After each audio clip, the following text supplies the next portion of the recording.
Hey, good afternoon, everybody. This is Steve Wilson from the State Water Survey and privatewellclass.org. And the webinar today we're doing is on groundwater and well construction 101. We work, I'm with Katie Buckley, who also works on our program. We're both at the University of Illinois at the Illinois State Water Survey. I'll describe that in a minute. This program is part of a technical assistance and training grant that US EPA provides to RCAP, the Rural Community Assistance Partnership, and they fund us to run the private well class and assist with their program, which I'll also explain in a minute. So hopefully you're in the right place. And again, this is a private well related webinar. Okay, what did I do wrong? There we go. I do want to mention that we did a similar but geared towards water operators webinar in April under our sister program, which is wateroperator.org. And if anyone is an operator or works with operators and is interested, that webinar will have much different questions. And we actually had a municipal well driller on there with us so that we could answer some of the really detailed questions that some water system operators and utilities had about groundwater wells, which is a different animal since they're regulated under the Safe Drinking Water Act than what we have with private wells. And so I just wanted to mention that that's available on that website. You can email us and we can get you the link. If you go to the events page on wateroperator.org, you'll see a link to the recording there. And why is this I'm having technical issues here with my GoToWebinar screen. Okay, so today's webinar, again, it's part of a national program. So this is offered throughout the country. And we have support from RCAP, as I mentioned. And this material follows a course that we've put together. It's 10 lessons. I'll talk about that at the end. But it's a free class. It's actually, we call it an online class, but technically you sign up online, and then the material is sent to you as a PDF once a week for 10 weeks. And so you have 10 lessons that you can go through. It's self-paced. And so that's really the meat of our program. And if you're a well owner, especially, and you want to learn more about all things related to your well and how to be a good steward of your well, you really should take our class. This webinar is meant to be kind of a snapshot of a piece of that, and there's no way to go through all the material in our 10-lesson class short of a couple days of webinar. So this webinar is being recorded, and we have a YouTube channel, or you can get to it from our webinars link on our webpage at privatewellclass.org, as well as all the past webinars that we've done under this program. And they cover a variety of topics, but they're all recorded. And the cool thing is they all have questions at the end, like the ones we're going to answer today that you all asked. And so it's worth going through all of those just to look at the questions, not necessarily the front half of those webinars, which were some of the text or some of the material may be the same, but at the end. We are going to have time for follow-up questions, or we'll make time. So if this runs long, for those of you that want to stay, if you've asked a question in either the question box or the chat box, Katie's monitoring that and is making a list, and we'll pull that up on the screen at the end and try to go through those questions. And so we'll make time as long as you're willing to stick around. And I do want to mention that now that we're doing this from home, I have an 8-year-old daughter. You might hear some pounding upstairs. We're at the mercy of our internet service, which is supposed to be pretty good, but once in a while it's not. And at the mercy of our neighbors who may or may not decide to mow this afternoon. So bear with, is all I can tell you. As far as those of you that are environmental health professionals, sanitarians, this course is worth CEUs through NEHA and also through Illinois LEHP credit. We're a licensed provider in Illinois only, since that's where we're based. And typically this particular slide talks about NEHA's 2-year credentialing cycle, and if you take it now and you're just started your new credentialing cycle May 1, you can't take this again until the next credentialing cycle, the class that's entitled Groundwater and Wells 101, because all the material for the first the canned material, if you will, at the beginning will be the same when we deliver this again in the future. It's just the questions will be different. So there are no past webinars. This is the first time we've done this. And so if you want LEHP credit or sanitarian credential credit, then you can email us, and there's 2 handouts that are on your GoToWebinar window, certificate of completion and the construction agenda. And so that material is also for you all. So again, I'm a groundwater hydrologist. I'm not a public health professional myself. I've certainly learned a lot about wells over my 30+ years here, working at the survey, working with well owners.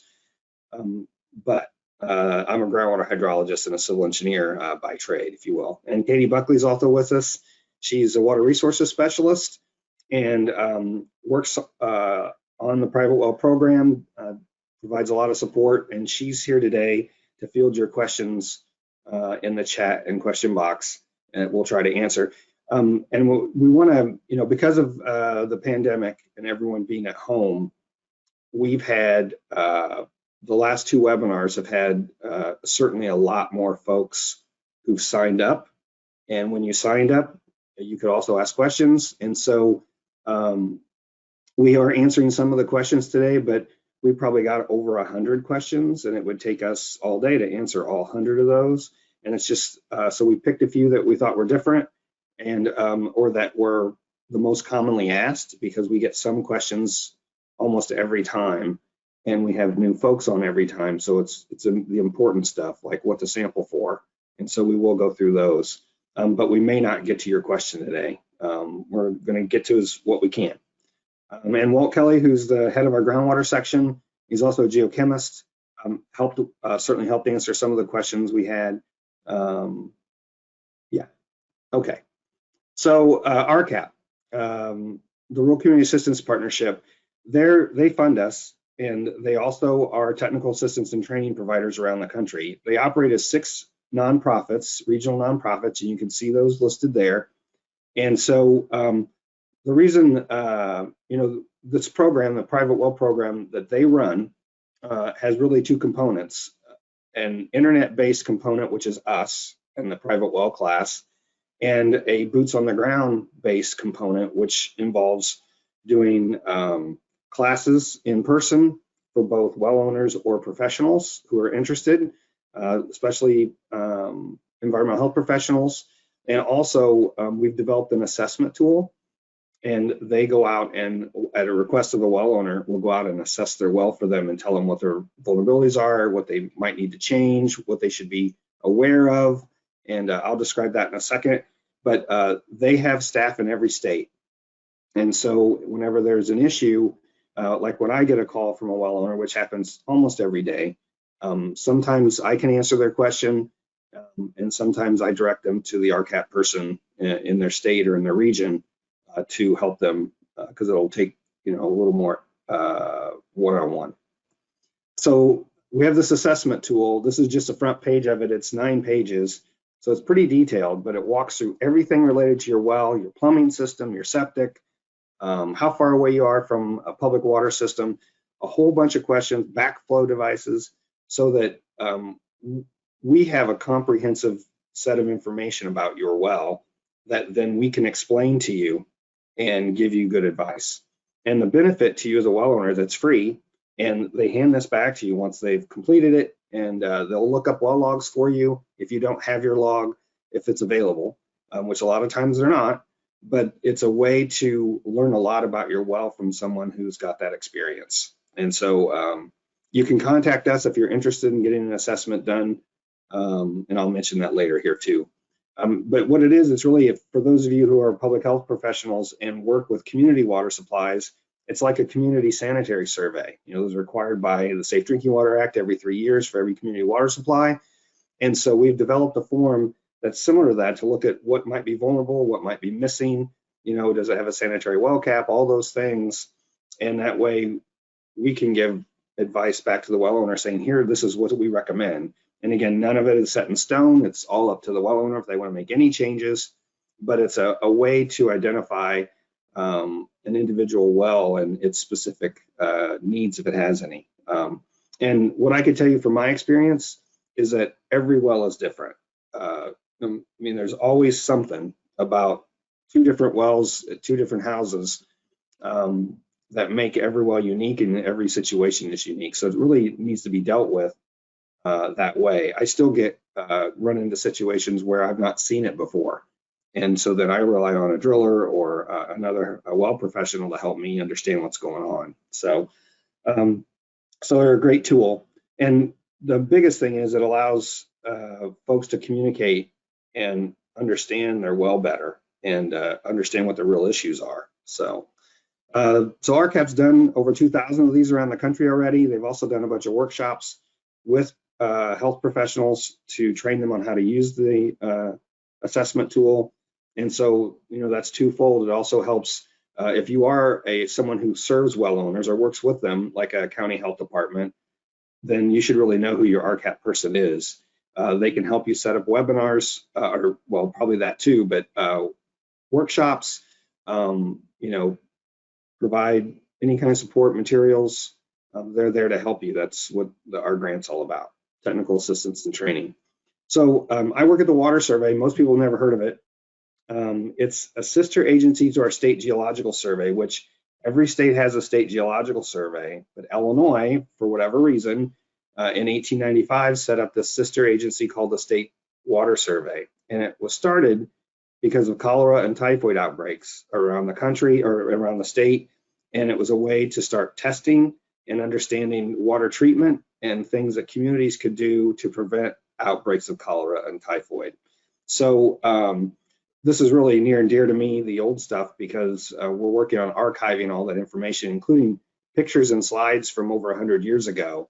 And so there's a lot of this stuff, well, it's all in our files. So for any given community or area of the state, we can look back at records and sometimes see things that are over 100 years old. So for instance, there was a typhoid outbreak in Pana, Illinois in 1916, and the Water Survey went to investigate and take samples because it was believed it was because of their wastewater system. Only half the town was sewered at the time.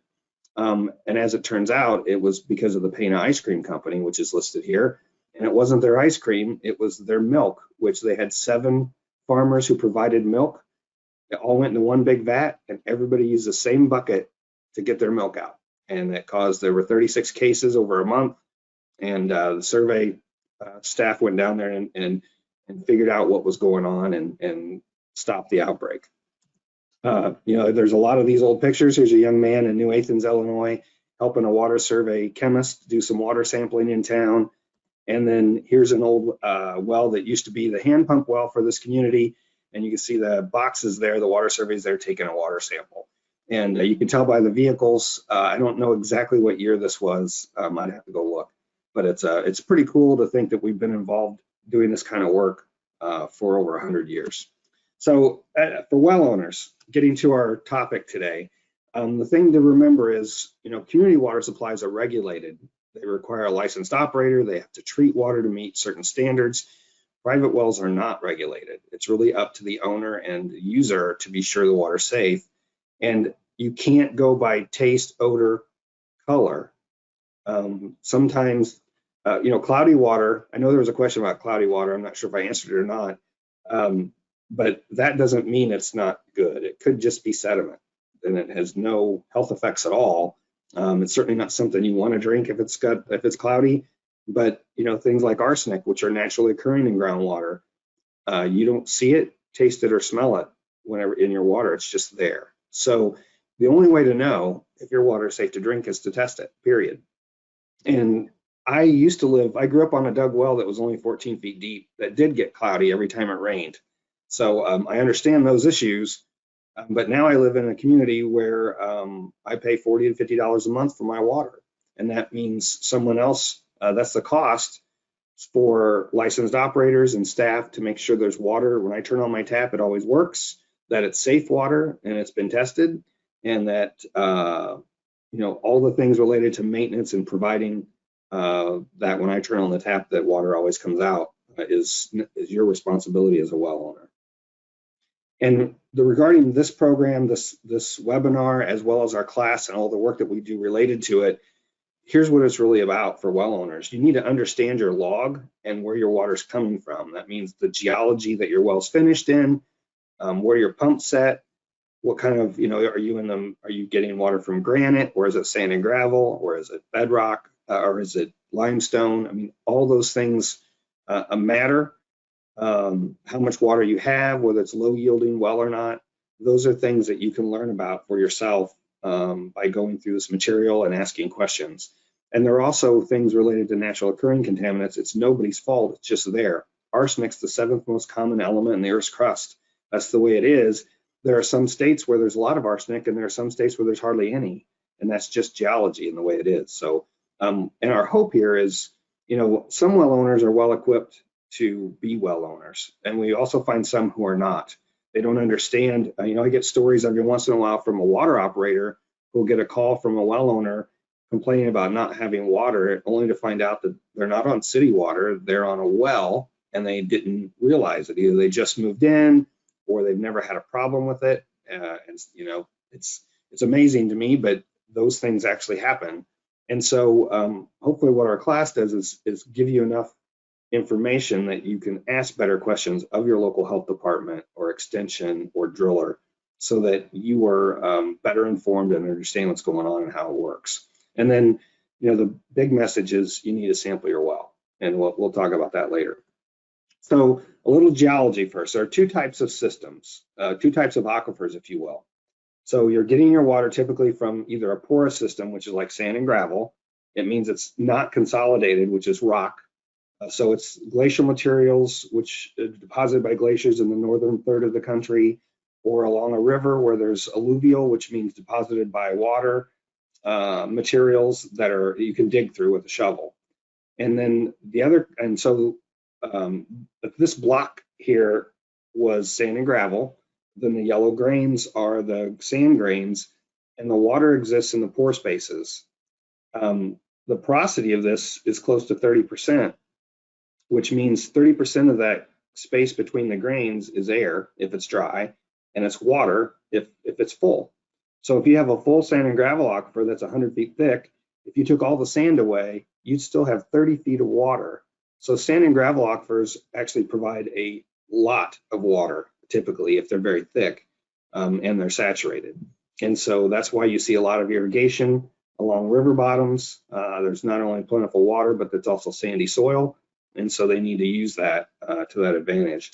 The other side of this are consolidated systems, which are bedrock, any type of bedrock, granite, limestone, dolomite, sandstone. Typically, water can't flow between the grains because there are no grains. There are big chunks of rock. So water flows through the fractures, like it's described here. It's fracture flow, which isn't uniform. And I'll show an example that when we talk about drawdown in wells, but the flow has to follow these paths. It's almost like a pipe network. And how many fractures you have and how connected they are make a big difference on whether or not you have enough water or how much you can pump. We see irrigation wells in bedrock in areas where there are large fractures. In some areas, you can only get a couple gallons a minute because there's just not very many fractures. And that also speaks to the way wells are constructed. They're different in bedrock wells than they are in sand and gravel or unconsolidated wells. So a little more material here. The porosity can vary based on the type of material. And a lot of well-sorted sand, like the one in the middle, is typically more alluvial sand. It's deposited in layers every time there's a flood. A river goes out of its banks and it deposits more sand, or it spreads it around. Where a glacier, when they deposit a lot of that material, it may be more poorly sorted, have different size grains. You might have a big chunk of gravel with a bunch of fine sand, and also some clay and silt thrown in. And so the porosity isn't going to be as good necessarily, even though there's more blue on this, which I just realized is probably not the best way to describe it. On the rock side, on the bottom, it's flow through the fractures. So really, the fractures in granite, granite is hard. It's the hardest rock I believe there is. And so you're only getting flow through the fractures. It's not going through the rock. where some rock is much less solid, if you will, like sandstone can have secondary porosity where it will store a little water in it. And in a lot of places there are caves and sinkholes and karst areas and these caverns and limestone where over time water has dissolved the rock and created these very large fractures, if you will, which would be caves like you see in Kentucky and Tennessee and actually a lot of places around the country.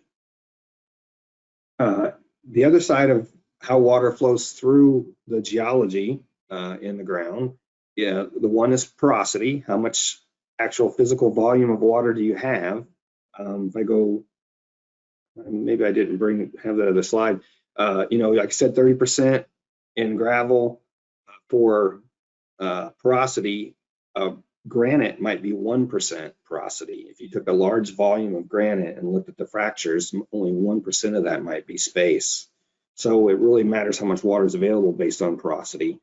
But also then permeability is kind of the velocity or how quick water flows through the ground. So the bigger the grains, like gravels, it can flow a lot faster than it can through something like clay or silt, which are very small particles. And so you can see what some estimated flow times are and ranges for these different unconsolidated materials on the left. And clay is really technically not an aquifer. It's considered an aquitard, so is silt, which means it's a layer that prevents water flow. And you can see, for a silt or a clay, it might only move 1 foot in 10,000 years for the clay at the bottom there, which basically means water's not flowing through it. It's certainly not a usable amount of water for a well. And on the rock side, on the right side, you have the same thing. Different types of rock have different kinds of permeability, and you're at the mercy of where what the land you own is, where you're going to drill. So if you have good sandstone, that's usually a pretty good water supply. There's a lot of storage there. But if it's mostly shale, shale is basically cemented clay, so it does not provide water can't flow through it, and it usually acts to separate aquifers from each other in rock formations. Here's just a simplified diagram. The way I try to describe this is if this was a horse tank and it was full of sand or these rock materials and you poured water from a bucket across the top, this is the wetting front of water moving down through it. So the sand and gravel, it's kind of moving through the sand grains, it's not completely uniform, but it's close, so it's kind of flowing through. But then on the upper right, dolomite is a bedrock, so it's flowing through the fractures in the rock. And again, this is simplified. One, it's not flat. Usually formations in bedrock geology are at an angle. But then it can flow through, it just takes time, and it's not, so it depends. And the same way, crystalline bedrock is basically granite. And you can see the fractures are very small, and here they're showing a number of examples, but a lot of times there aren't that many fractures either. And then in the real world, it's a little more complicated. It's not one type of rock. It's usually several, and there can be shales or other aquitards in between the layers that totally prevent water from moving down any further. So it's really, understanding the geology is a key thing, and what kind of water you might have available to you. In some places you might have rock at the surface, and it's, there's only one kind of, maybe there's a sandstone at 300 feet, and that's where you have to get your water from. In other areas, like where I'm at, we are glaciated, and we've had 3 different glaciations come through. So there's 3 different layers, if you will, of when soil was deposited and sand and gravel were deposited. So there's either 2 or 3 aquifers even above bedrock, which is at about 400 feet. And then once you get into bedrock, there's also more water available down there. So we have a lot of options. Most people use the shallowest one because it provides enough water that you wouldn't need to go any deeper and spend the extra money for a deeper well. Here's kind of another diagram just to explain it in a different way. You can see there's a deep well that goes down into the sandstone. And notice on that in the center there, the water level actually comes all the way up into the shale if you look at the inside the well. And that means that sandstone is under artesian pressure. So There's also several shallow wells up in the sand and gravel. A lot of times the unconsolidated material, if it's in a glacial area like it is in Iowa, is just called glacial drift. And so it's sand, gravel, clay, and those things before you get to bedrock. So it's just it provides, this is a good diagram just to show how it might look in the real world. Again, this still is simplified because it shows all this is flat, and usually these layers, rock layers, are at some kind of angle. And I think I show an example of that later. On the big scale, you know, waters flow into groundwater, eventually comes back out somewhere. It's part of the hydrologic cycle. It's kind of the forgotten part. So it rains, lands on the ground. A lot of it runs off to a stream, into the ocean, then evaporates. That's what we all hear about. But some of it infiltrates in, becomes part of the water table. And then some of that water will seep out in a low spot. If you've seen a spring or a seep, some of it will travel, but it's always moving because there's more water coming in behind it, and it pushes it because water wants to be flat. So you can always find in any size area, like this example, you can see that there's a high point where the water table is the highest, and then you can see it sloping towards this low point, which is the stream, which gets rid of the water. So there's a term base flow for rivers and streams, and the base flow is the amount of groundwater being discharged into that river or stream. And so in theory, if there were no rain for a number of days, you're getting close to the base flow conditions. And surface water hydrologists use that term 10-day 7-year low flow, or 7, one of those, as an estimate of what base flow is, which is the groundwater discharge to a stream. And typically you have a good aquifer right near a stream as well, which this shows. But this also shows how long water can sit in the ground before it actually comes out, because there's different scales. There's the near scale near the top, and all the way down at the bottom below that aquitard, it's showing the water's moving straight to the left. Well, that eventually discharges somewhere as well. It just might take, like it says, millennia, and there's ways of age dating water where they've shown one of the things that we try to do to understand recharge to a deeper aquifer is you do tritium dating. So the first use of tritium in the atmosphere was with the atomic bomb.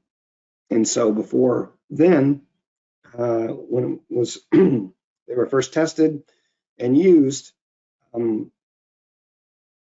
there shouldn't be any tritium in the groundwater. And so if there is, when you take a sample, that means that water is recharged in less than, it would be now 70 some years.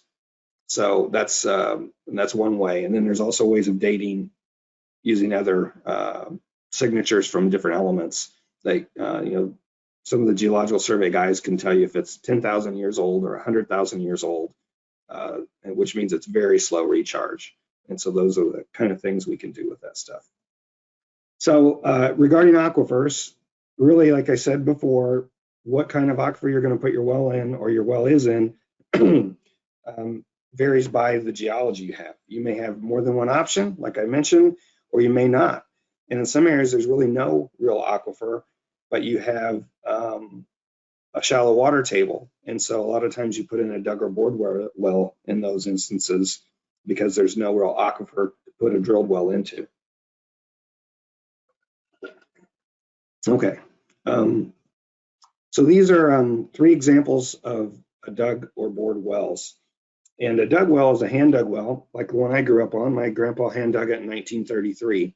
Put uncemented bricks around it and put a concrete pad over the top of it with a pretty good size hole, so we could pump with a superficial pump. These other 2, the bottom left and the upper and on the right, are bored wells, which it's a boring machine that drills a 3-foot usually diameter hole. The one on the right has concrete tile. So those are 4-foot sections of concrete that seat against each other. There's a male end and a female end. And that gap where those things are seated, they're not glued together or cemented together or anything. Water can seep in those cracks. So every 4 feet, there's a place for water to seep in. And that's so they can take advantage of the shallow water table. But it also means if this isn't sealed any further, like with some kind of grout or bentonite or clay around to some distance below, it means water could be seeping in this well at 3 feet below land surface, which anytime there's a hard rain, water can get down 3 feet into the soil. And so if you're applying yard chemicals or your dog's using that for his bathroom, that particular piece of concrete, that's going to seep down into your well as well. And the one on the lower left is really just like the one on the right, except the upper 10 feet is just a regular casing, like a drilled well. And then there's this concrete pad that's on the top here is down at 10 feet or lower with the steel pipe coming through it, so that they can fill the upper 10 feet or to the top of that concrete pad with clay or bentonite or earth material that's going to slow the movement of water down to the well. So here's what those look like. The one on the left is the one where the concrete pad comes to the top, and the one on the right is the one where the concrete pad is down below. In both of these cases, you can see that it's a 36-inch diameter. The water table is where the upside down triangle is. And so you've got a pump in both of these. It's down in the submersible pump, and water seeping in from the water table, which is the shallow where the water first becomes saturated under the ground. And this may be mostly or all clay or silt.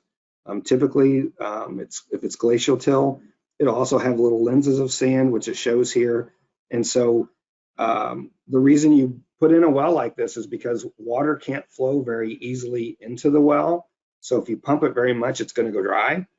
And so you create a large volume of storage by having a 36-inch diameter well, so that it can slowly seep back in when you're at work during the day and at night. And that way you never run out of water. And that's kind of what a dug well is supposed to do. It's meant to have a large volume that will supply a home for that short term, so that over a longer term, it can seep back in, because water wants to be flat, right? It wants to, eventually it's like your bathtub. The water level is the same all the way across because water wants to be flat. So if you draw down the water in this well, the water pressure around the well is higher because the water level was higher, and it is in all the earth material. And so it's going to seep towards the well to try to make it level again. Okay, so sand and gravel wells that are finished in sand, we showed the diagram, 30% porosity and between the sand grains. Well, you need to pump the water, but keep the sand out. So you use a well screen. And typically a driller will use a screen that's based on the drill cuttings. So as he's drilling the hole, if you're putting in a 5-inch well, you may have a 6 5/8 or an 8 1/4 borehole that you're putting that well casing in. And when you collect the cuttings that come up from your drilling process, you look at the size of the grains, and then you can size your screen so that you can make sure you're keeping the sand out but letting the water in. You also use gravel pack, which is manufactured, if you will, uniform size grains that go around the screen, so that it provides its own kind of filter, if you will, to keep finer material out. Typically the screen is stainless steel, not always, but generally most states require that. And the casing can either be PVC or steel. And so the thing about a sand and gravel well, and I'll go on to the next diagram. Oh, I guess I didn't have another diagram, did I? No, I didn't. Okay, I must have took that out. So with a sand and gravel well, water's only coming in through the screen.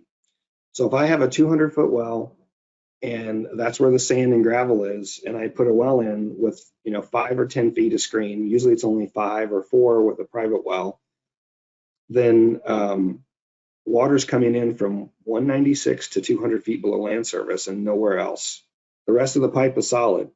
So if you fill in the annulus, which is the area around the between the borehole and the well casing, with the right material to prevent water flow down the edge of the casing on the outside, this should be pretty protected from the surface, right? Because it's got to go through 200 feet of material to get there. And that, and we're assuming it's all unconsolidated if you're putting in a sand and gravel well. And so here's a typical log. this is from Illinois, but a lot of states have similar, or they vary. Some may have more information, some may have less. You know, this particular one shows all the material on the lower right that they went through, and they, you know, and up at number 12, it says water from sand from 130 to 140 feet. So they went, then they put in a 4-inch screen that's 8 foot long, and the slot size is the space between the wrapped stainless steel is based on, again, the type of sand that they encountered there.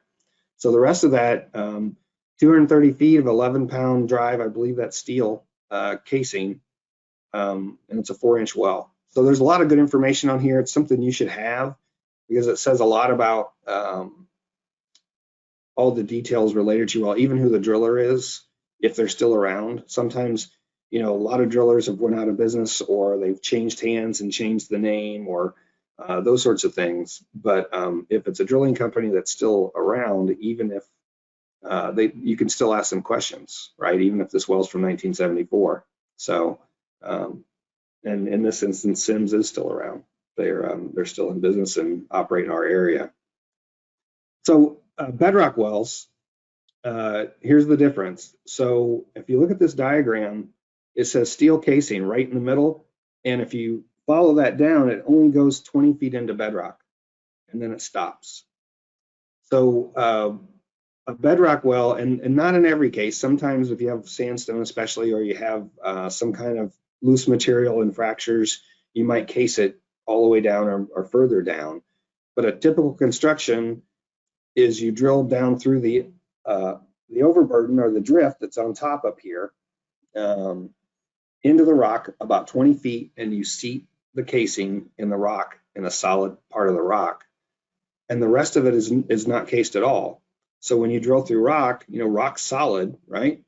So you're drilling through, say this is a 200-foot well, you might only have, you know, most states require at least 50 feet of casing now, but we run across wells in some places where bedrock's at the surface that only have 10 or 12 feet of casing, and then the rest of it's an open hole. So it doesn't matter if it's 600 feet deep or 200 feet deep, there's only 15 or 20 feet of casing. The rest of that is open to the fractures and whatever might be in them below that depth. So, you know, a 200-foot bedrock well that only has, if we use a bad example, 15 or 20 feet of casing, then anything below 15 or 20 feet can get in the well. And so if you have some shallow fractures that run back up to the surface, then that's a direct conduit to your well. And so, you know, water can come from further away depending on how many fractures there are, because you don't have the same volume of water available around your well, and you're dependent on those fractures to provide water to your well. I worked with a guy in the western slope of the Rockies in Colorado who had a well that was in granite. It was 600 feet deep, and it only pumped half a gallon a minute. So to deal with that, because it's certainly not enough water to take a shower with or any of those things, he basically runs his well all the time at a half gallon a minute and pumps it into a cistern that he put in, and then has a second pump there to pump water into his house. So his cistern's like 3,000 gallons, I think. And that way he's storing water very much like you would with a dug well in a cistern, which doesn't get any surface water. It's just cut water from the well, but he's using it as a storage tank so that he'll always have water. And if you are in a situation like that, or, you know, a low yielding well, you might have heard that if you're in one of that areas, you probably heard that term. It means that there just aren't that many fractures.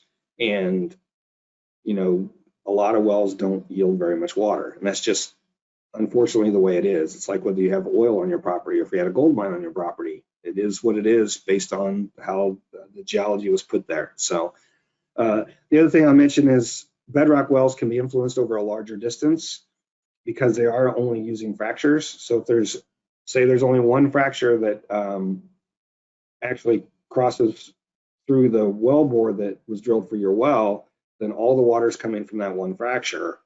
And it depends on where it goes. Does it go down? Does it go up? Does it cross with the other fractures? Where's the water coming from? It could be from a further distance away than you'd see in a sand and gravel well. And here's an example. This is actually a camp up in the Chicago area. And the interesting thing here is they drilled to 260. At 257, they went out of limestone and hit shale, which, as I said, shale is an aquitard. So they stopped. There's no reason to go any further. The limestone, there's 68 feet of it, and it had a fair amount of water. When they tested it, number 17 says the water level only dropped 30 feet, pumping at 25 gallons a minute for 2 hours. So it's a pretty decent water supply, much more than a home would need. But the interesting things here are, one, if you look at the casing, number 15 there, they use PVC down to 179 and then steel from 179 to 199, and then they stopped. So there's no casing below 199, even though the well goes to 260. And that's because that's, again, that open hole, you want to take advantage of the fractures in the limestone.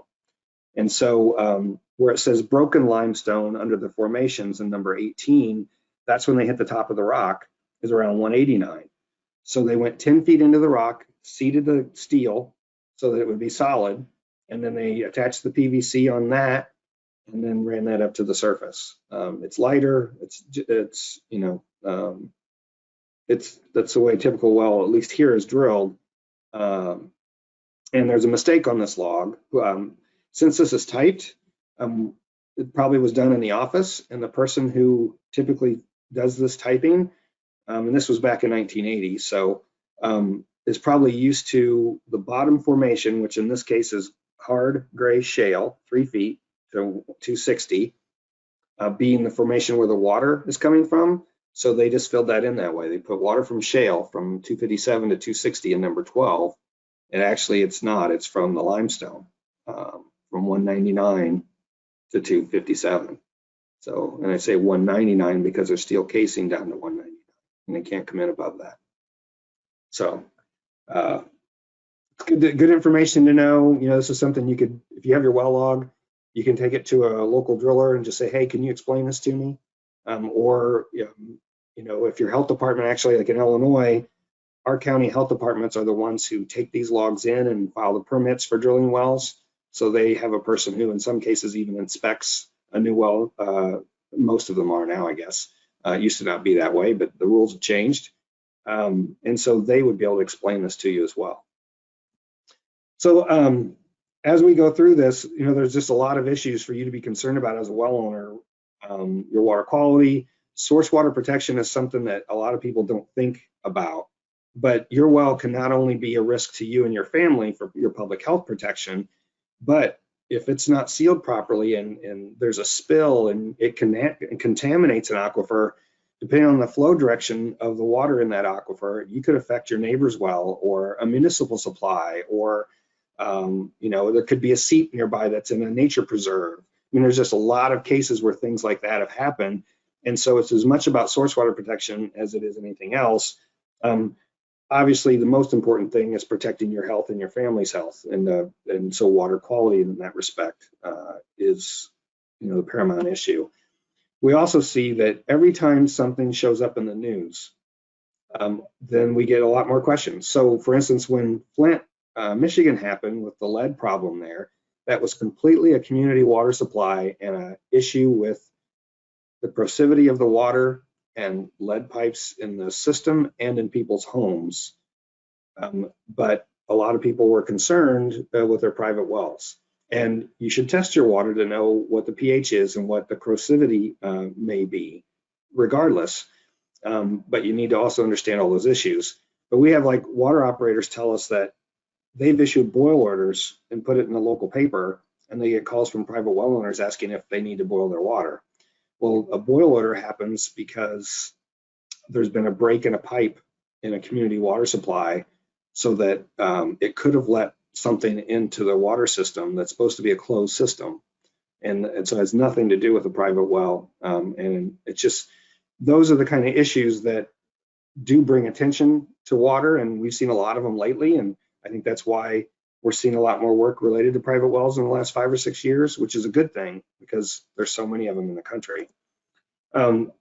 What we found and what I found, and this is, I've worked with well owners, again, I'm going to use my experience of over 30 years working with well owners. The two biggest issues, honestly, aren't flooding or PFAS or any of the new, buzzwords for new chemicals that are out there. It's poor well construction, which occurs because state rules, and not every state even has construction rules yet, don't require anyone to bring their well up to code if it was already installed. So old wells are grandfathered in. And so many wells, especially in rural areas, you see look like these. They're old hand dug wells and they're still being used and they're not safe. The one on the bottom, that brick was missing. We helped this woman fish a frog out of her well. So, that's just not safe and not a good way to have things. And the other is well owner knowledge and education. So many people haven't taken the time to understand that they are responsible for their drinking water supply and they need to learn about it. That they're just, we get questions most of the time from people when they have a problem, not when they want to learn more. Excuse me.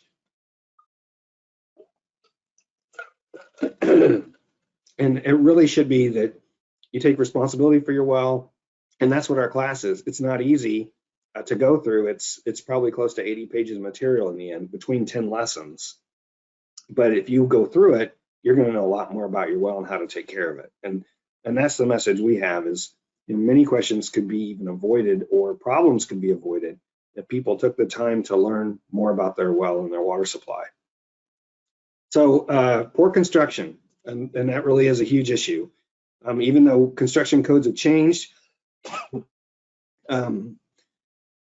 in the last 30 years, we'll say, most of the rules for having a well code that requires certain kinds of construction only happened in the 60s to 80s, and a few later than that. New York didn't change their law until I think close to 2000, and Pennsylvania still doesn't have a well construction code, I believe, and I might be wrong about that.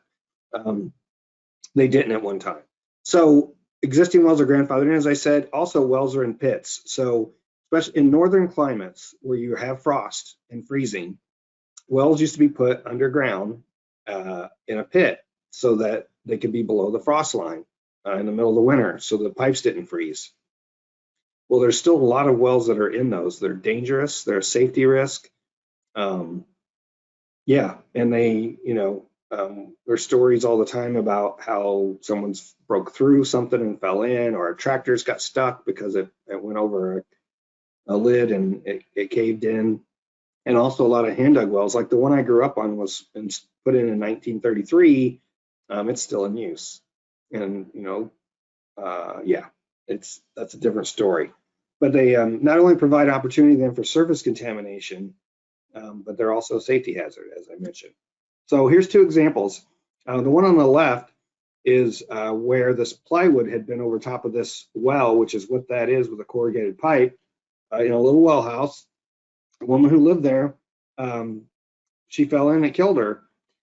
And if you look at this, even if that whole piece of plywood were still there, and I'm assuming the concrete brick, flat brick there, went over that hole, there's a funnel there, there's a broom, it looks like some rotting, some insulation laying on the ground that could be kicked in.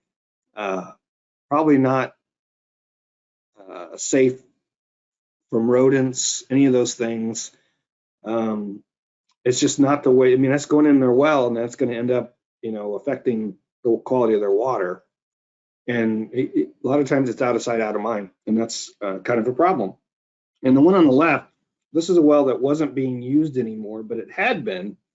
And so it's an old brick well that they put a piece of concrete tile in at the surface, but only to stabilize the soil around it, and it didn't have a lid on it. Well, somebody's goat got in it, fell in, and that's what it looked like when Don took this picture. That's pretty disgusting. And we see pictures of animals in wells all the time, floating, mice, snakes. It's amazing what people don't realize, and if their well isn't properly protected at the surface. And almost all these examples, again, are large diameter old dug wells. but there's so many of those still around. It's really a threat. So what should you do? Try to bring them up to code, whatever that is in your state, but work with the driller or even your local health department or well authority. Find out what the best approach would be to make sure that the water in your well is protected at the surface and that nothing can get in your well from the surface. And so, like if it's in a pit, you'd want to raise the pipe up to the surface, fill that pit in with clay grout, and then if you're in a colder area, you can install a pitless. Pitless adapter is something that allows the water to elbow out of your well casing and go into your house at depth, so it'd be below the frost line.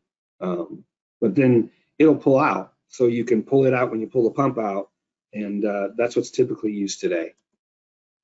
The other problem is abandoned wells, and I go back and forth. You tell people to abandon a well, and then people also call them abandoned wells, but those are unused wells that haven't been properly sealed. So if you have an old well that's not in use, or it's an old dug or bored well that's a risk, or it has a piece of plywood over it, or you put some kind of cover over it, the best thing to do is to seal it and follow the rules in your state and make sure that's not a risk. Because if you have a well like that on your property and somebody falls in it, it kills them or they get hurt, you could be liable, whether they're supposed to be on your property or not. And it could also be a source of contamination of an aquifer. The best thing to do is to get that well sealed. And there are programs in some areas on cost sharing. I know in Illinois, some of the stormwater conservation districts had funds from the state. I'm not sure if any available now this year, but in some years they have funding where they'll cost share up to like $750, which it should cost less than $1,000 to have a licensed person come out and do that, depending on where you live.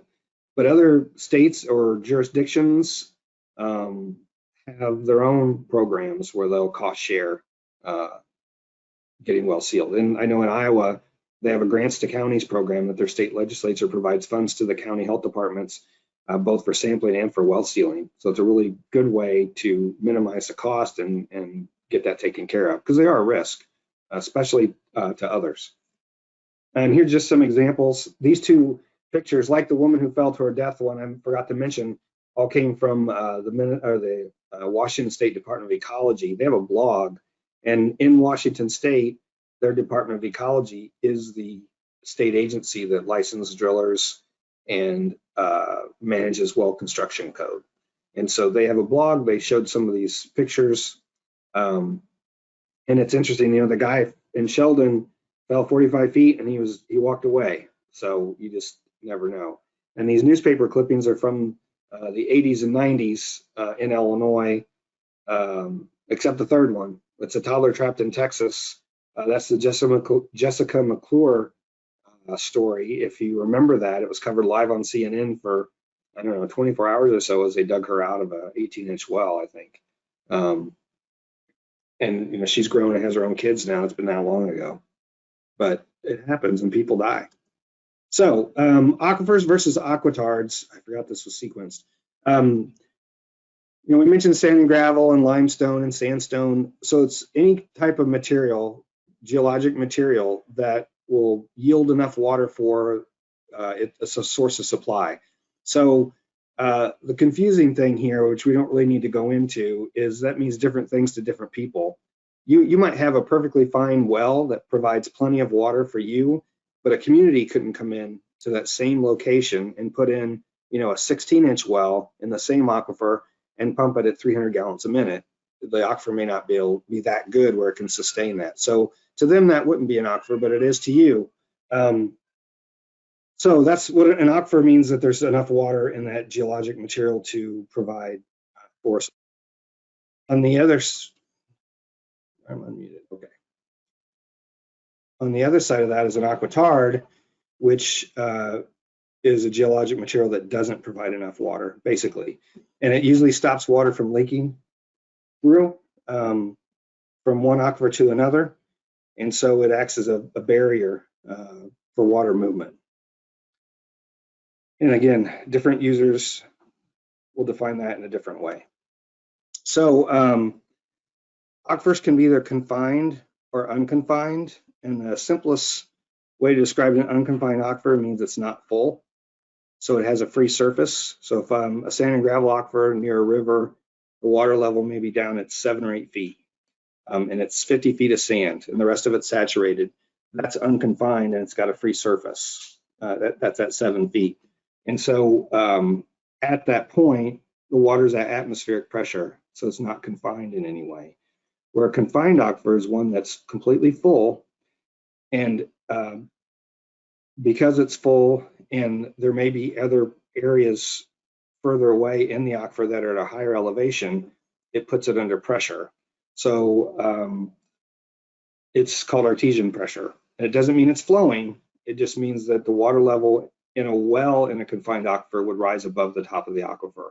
And I'll show you an example because that's a little bit tricky, but you know, the best way to explain it is if I have a juice box and I put a straw in it, it's sitting there and it's happy as a clam. And then if I squeeze that juice box, water comes out the top. And so a little bit of squeezing is what causes that artesian pressure, which causes water to go up in the straw, or the juice to go up in the straw is the same thing.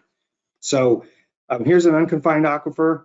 You can see there's, this is all sand down to bedrock, and the blue part is saturated. So that's the water table.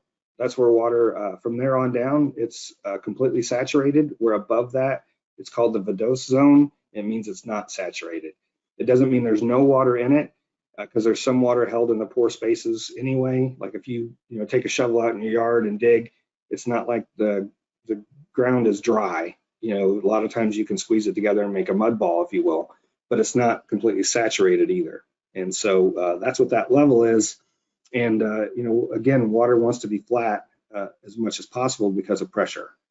So in this situation, there's an aquitard, which is in the middle there, and it separates the unconfined aquifer at the top from the confined aquifer at the bottom. And water, it's hard for water to flow through that. And in this example, the unconfined aquifer, the water level is where it's at there. And then in the confined aquifer, it says potentiometric surface, and that means that's where the water level would rise in a well there because of pressure. So again, that's squeezing the juice box. So somewhere on one of these sides of this aquifer, it's not flat, and the water wants to be level, so it's pushing water up in that well, trying to level out. Okay, so this is an artesian well. It could be below the water table, which means between the and that dashed lines here would be the boundaries, if you will, of where the aquitard is on the bottom aquifer. So when the water table is above the potentiometric water level in the deeper aquifer, water's trying to flow down through the aquitard to make that water, to put it at equal pressure. When it's higher, then water is going to be flowing up through that aquitard, trying to equal the pressure of the water table aquifer. So it's all based on pressure. I'm not great at explaining this, but this is an artesian well in both cases, and then this would be a flowing artesian well. So when people talk about artesian wells, artesian doesn't mean flowing, but it can. I guess is the best way to explain it. And here's another diagram. Each of these sloping lines is marking off a different unit. So at the very bottom is consolidated rock, and then there's a lower confining bed, which would be like a till or be a clay. Then there's an artesian aquifer, and then the upper confining bed that seals off the top of the artesian aquifer from the shallower units, and then a water table aquifer. And then you can see the solid line there, which this is a poor diagram for that, but it says water table. That's the water level in the water table aquifer. And because of the stream, water's flowing towards the stream, and it's higher to the right and lower to the left. But if you look at the dashed line at the top, that's the water level in the deep aquifer. And so the well on the right that says artesian well, because of the recharge area that's up on the upper right, water keeps coming in there and it's pushing down through the aquifer and trying to be level. this is what the water level would look like for 2 wells, one closer to the stream that's at a lower elevation. It only has the dashed line only goes down to the well because if that well casing extended further to the surface, it'd be flat all the way across. But it just gives you an idea of why there's artesian pressure on this aquifer is because of the recharge area at land surface. A better example of this is in the Chicago area. I think I have that. I'm not sure if it's next. Yeah, it is. Okay, so Chicago relies a lot on Lake Michigan water now, the Chicago area, but there's also a lot of groundwater use. And this diagram shows the actual St. Peter sandstone and the Ironton-Scalesville sandstone. And these things, you know, the elevation of the land surface in the Chicago area is around 700 to 750. And 50 miles to the west is DeKalb. So over 50 miles, the elevation of the St. Pete, for instance, goes from 400 feet above land surface, which is, you know, over 400 feet below ground, to nearly minus 200. So it drops 600 feet in 50 miles. The red dashed line here is the water level in those wells. And what's happened here is the arrows indicate direction of flow. So because of all the pumping in the western suburbs, the water level in those aquifers, and a lot of times these wells are cased, are open to both. It's an open hole. So these wells are pulling from both the St. Peter and the Ironton-Scalesville. But because of the pumping that's going on between Geneva and Elmhurst in that area, in the western suburbs, the water level is actually lower there, and water's flowing kind of, if you look at on the right, flowing uphill, if you will. It's not really uphill, it's flowing towards lower pressure. So again, it wants to be flat if it can be. The water's trying to be flat like it is in your bathtub. So this is, to me, a pretty good diagram to explain how that all works. So when you pump a well, you lower the water level in your well, and so the water around it is at a higher elevation. It starts running to your well to fill it back in. And I'll show an idealized case of that in a minute, or right now.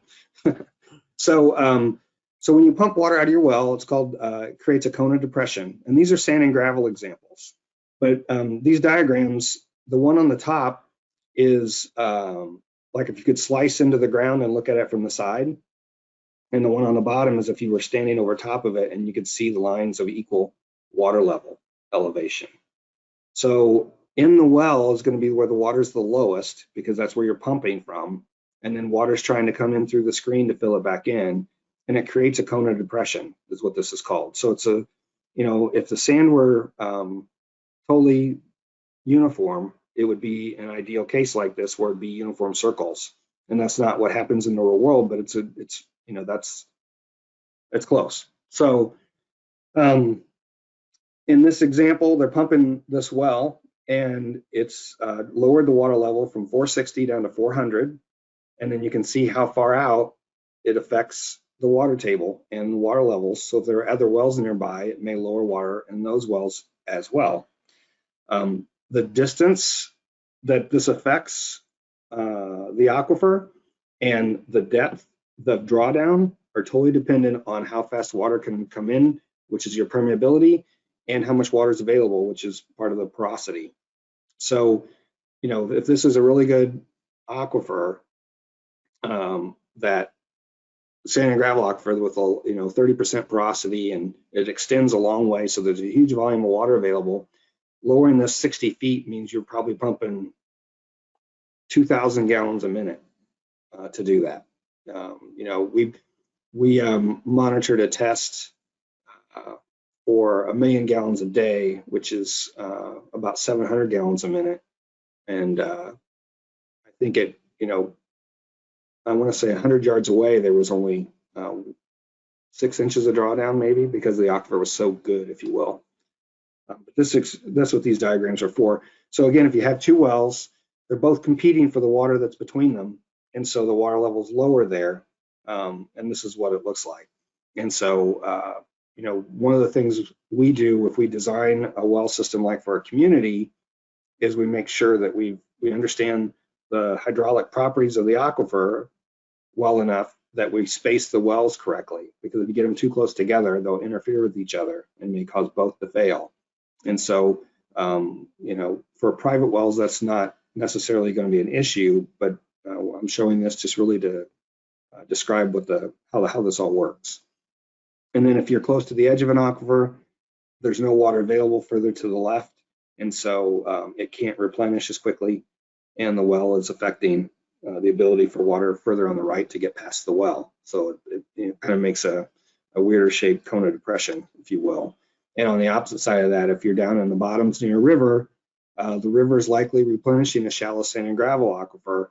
And so this is showing, you know, the same amount of drawdown, but there may not be any or very little, because the water is like a constant source to provide more water to the aquifer when it starts to lower. And yeah. Okay, so the other thing I wanted to mention is that for many states now, or some states at least, a lot of these well logs and well information are going online. And so I'm just going to show the Illinois example, because this is the data we have and we work with. And, you know, the water survey and the geological survey are part of the same unit on campus at the U of I. And so they've developed this Illwater program, which is a terrible name, honestly, but Illwater interactive map. And so all the well logs are available here to anyone just by looking it up. And so it's an interactive map. When you first get on this, you zoom in, you can see all the wells. At the very beginning, you can't, but this is showing the tan area, I think, is an aquifer, sand and gravel aquifer, and that's what's clicked on the right or on the left over there under layers. And then all the dots are wells. And you can zoom in further, find your location, and if your well's listed there, or you think it is, you can click on it and it'll give you some information: who drilled it, whose well it is, what the location is, how deep it is. And this one was drilled in 1959. And if you click on the number, the 120 number up there, then it gives you a log. And this is a generated log from the GeoSurvey. They actually input in their database all of the geologic layers, so they have it for mapping purposes. And so you can see all that stuff.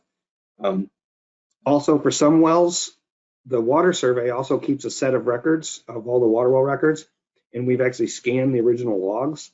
So we're right now in the process of trying to coordinate getting all those into their systems so that you can see both. And so in this case, this well, it actually has that, and that's what the blue is down here from the water survey. And then you can click on that and see the original log. In this particular case, it's a 50-inch, let's see.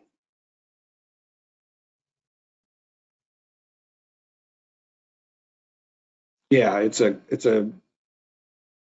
well, they dug a concrete pit to 5 feet, and then it's from 4 feet to 162 is the rest of the casing. But you can see their sand down. They went to 162 and then put in a screen down to 169 on this one. So, and you can see here, this is different than the log we looked at a while ago. And that's because this was from 68 and the other one's from 1980. That's the other issue is, you know, our State Department of Health has also changed the log and what is required to be filled in as times change and rules change. Like this mentions cesspool over here, for instance, which you don't hear that term anymore because things have just changed in what's allowed and what's being put in. So I'm going to talk a little bit about our class, just so you have all the information to sign up and what's available.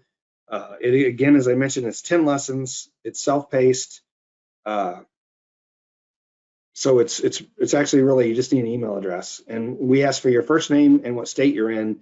And that's mainly so that we can show our funders that folks around the country are using this. And that's kind of really all it's for. But it's good to know. And we have people from all over the world actually who take our class. And we've had about, I think we're up over 8,000 people who've actually taken it. So, which is really awesome. We also do these webinars. We do one a month. And that gives you a chance to ask us questions. We also take questions from our website. There's an email address and a phone number. We get calls once in a while. And we also get emails that we try to, if I can answer them, I do. And if it's more locally or specific, then I usually try to get it to one of the RCAP folks to work with that well owner to solve their issue. So this is our front page. You just click on Take Our Free Class or down Learn by Email. There's also a resource library for each of the lessons. So for lesson 1, these are additional materials that you could read through. They're all vetted by us. A lot of these were actually some of the diagrams were used in developing our class. And they're things we thought were useful based on the material that we're trying to cover. And so if something in what we've written in the lesson didn't resonate with you, one of these other sources may provide it in a way that does. I mentioned we do webinars every month. We do a septic system webinar every July, and just once a year we bring in a septic expert from Massachusetts who's an RCAP staff person who was a sanitarian for 8 years working with septic systems. And so we do that webinar as a special webinar every year. And we also do other special webinars about things like, we've done this webinar twice, once in 2016 and now in 2018 about lead. And the cool thing is we record these, so they're all available on our website today. And we do, people still watch, some of the ones, first ones we did. And as I mentioned, there's questions at the end that are going to be different every time. So they're at least worth going through. So for some special things like lead, we've created a page of information linking to all the right sources, issues, and even treatment, what we've learned about treatment, or where there's things from reputable sources that we've vetted so that you can find what you need. If you're in an older home that may have lead pipes, first thing to do is to sample your water and find out if it's potentially corrosive, because there's a lot of lead pipes out there that have water running through them that's not corrosive, and in those cases they usually form scale on the inside and your water's not touching the lead in the first place. And ironically, in Flint, they used to have a different water supply, and they did have scale on all their system, and they switched and didn't deal with the corrosion the right way, and that led to the scale being dissolved and then leaching lead in the system. We have about 20 now of these short videos. What should I know about a shared well? I'll be honest, that's the one thing I've learned in the last few years through this program is how many people are actually on shared wells. It's really a risk if you don't have a contract or it's not in your deed, because if that well's not on your property and the other person decides to sell it and the next person that moves in isn't so friendly, you might be finding yourself without any water if you have no agreement in place. And it's surprising how many times that's the case and how many times it's caused a problem because the pump fails and all of a sudden one side doesn't want to put up the $3,000 that it's going to take to their share of a $3,000 to fix the well. And things like, I always show this one just because we talk a lot about issues that people have, and one of them is varying or low pressure. The new types of pumps, variable speed drive pumps, are helping with some of that. But it used to be that you relied on your pressure tank completely for your water pressure, and it's amazing how many people have low pressure. This video and this one just like it, pretty close to it, about pressure tanks, has had like almost 400,000 hits in 3 years. And so it tells us a lot of people have pressure issues. We have a podcast. Right now there's 6 podcasts. Eventually we hope to have the rest of the lessons. Right now it's only the first 3. They're pretty popular. I think there's well over 2,000 downloads now of these. And so if you're into that, there's an opportunity to learn that way as well. And it's all in Spanish. If you're especially a health professional and you're in a locality or a district or a county that has a significant native Spanish-speaking population, we've got the entire class in Spanish, so they can get all 10 lessons in Spanish, including the figures, as well as some of the videos. And so, let us know if you're interested in that material. So the point of our class really is this right here. We're trying to give targeted information and advice to well owners to help them understand that their well is important and they need to understand how it works, and also how they can best protect themselves from any risk for the drinking water quality. And we think it's a good comprehensive basic class to get you started. And then because of all the differences in wells, from there, you really need to ask questions. And, there's a lot of simple things that people don't realize. In 99% of the country, your health department has no authority to stop you from drinking your water, no matter what's in it. If it's got 200 parts per billion of arsenic, even though the standard for a community water supply is 10, the health department may recommend you don't drink it because it's considered a safety and health risk, but they can't tell you can't. Now that's starting to change. A few local districts, especially out east, are starting to form their own rules and giving themselves that authority, but you can call them and ask. And because the way it should be is that if you have a question, you should feel like you are free to call your local health department and ask them those questions. They want to help you. I tell people they should take their sample results to the health department and let them give you a professional answer to what it means. They're the health folks, we're not. And we know what the rules are as far as the Safe Drinking Water Act and what community water supplies have to maintain as far as keeping limits for certain things, constituents in the water. But health risks, you should take it to your health department and your doctor and ask them. And if your doctor doesn't know, that's been an issue, honestly.